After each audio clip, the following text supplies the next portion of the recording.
Hi, I'm Dr. Baxton Montogomery. I'm a cardiologist and cardiac electrophysiologist here in Houston, Texas. 13 years ago, we started integrating our clinical treatment with plant-based nutrition. So the heart here is in congestive heart failure, beating around 20 to 24%. Here it's beating about 50%. After being on a plant-based diet for 78 days, much improved. Someone in her condition may have needed, surgery, could have needed a bypass surgery. She may have needed a defibrillator.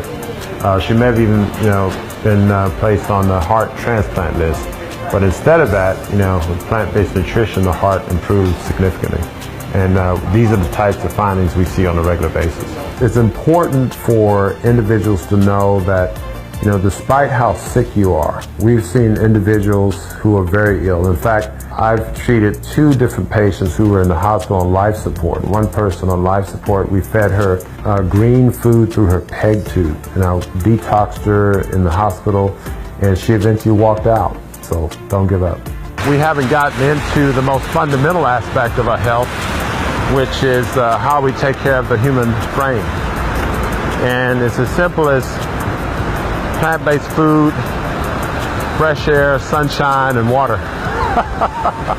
So there's a huge obsession with protein, and a lot of this has to do with the education of the nutrition and medical community, or perhaps miseducation, if you will, and protein is emphasized. The Western society, as with other societies, animal protein is a major component of what people eat. When I was growing up, you didn't have a meal if there was not, dead animal flesh on the table. Animal protein can trigger inflammation. It has adverse effects on the kidney. It can have adverse effects on the blood vessels, adverse effects on the heart. You get more than enough protein from plant-based foods. The most important nutrient, in my opinion, is water. The healthy human body in its healthy state is about 70-75% water. I'll pose a question. I say, well, if you were, left on an island and deserted for just, let's say 25 days, you can have 25 days worth of baked chicken, or you have 25 days of water. You can't have both, one or the other. And almost invariably, people choose the water because they know that they can't survive 25 days without water. As much as we emphasize eating the proper food, which starts and ends with a plant-based diet, it's also important to get fresh air and sunshine on a regular basis. So at least a couple of hours. Man-made rainbows. Oh wow. Another patient who's currently in her mid-90s came to see us at the age of 89, and at that time she was taking about 22 medications, including about 40 units of insulin twice a day. And she'd been on insulin for 40 years. We put her on a raw detox, and we got off the insulin within a couple of days of her being on the raw detox.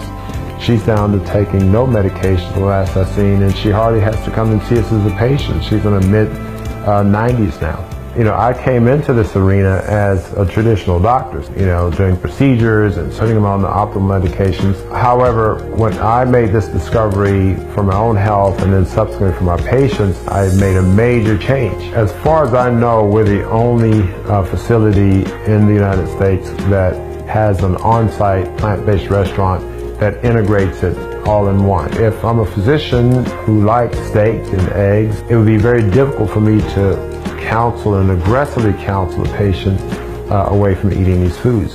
This is our commercial kitchen, our restaurant, and the medical facility of the future will have a designated restaurant kitchen that functions not only from a culinary standpoint, but also from a scientific standpoint. We see individuals in severe congestive heart failure, which is often thought of as a death sentence. But when they make fundamental changes in the way they eat, they go from a death sentence to a life sentence. And that's an important differential. I'm Patricia Wiggins, and this is my husband Carl. He's Dr. Montgomery's patient. In this 3-week time, he's eliminated about 40 pounds of fluid from his body, and his mental clarity is much better, and he's now walking without his cane. When we came in, he could barely walk with the cane, and he had to hold on to me or to the wall or something to steady himself. So what you can see here is a model of an artery, and there's several slices here. And when someone consumes a diet high in saturated fat, And saturated fat, by the way, is code word for animal protein fat. If you then start to look anywhere an artery has this amount of disease, you're compromising blood flow to that organ. And if a thin cord ruptures, that's what leads to a heart attack. And so this predisposed to heart disease. This is the type of lesion that would be considered for a stent placement or for bypass surgery. However, you can reverse this type of disease with optimal plant-based nutrition. It was that severe. He wanted to make food our medicine and not pharmaceuticals. The added bonus is the fact that he is an MD, he is a cardiologist, he does know that part of medicine, and he's not against it if it's needed. So if you were to look at all of the healthcare facilities here, all the hospitals, all the emergency rooms in this expansive medical center, and we were to walk around and search for one patient who is suffering from protein deficiency, we'd be challenged to find one.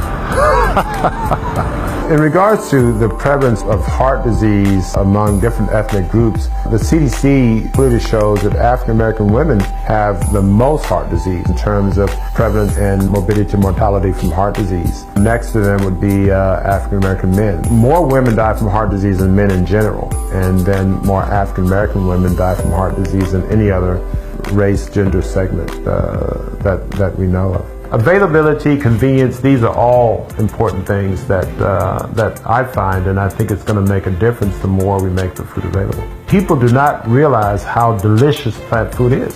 At the end of the day, it's going to be the food that makes the difference.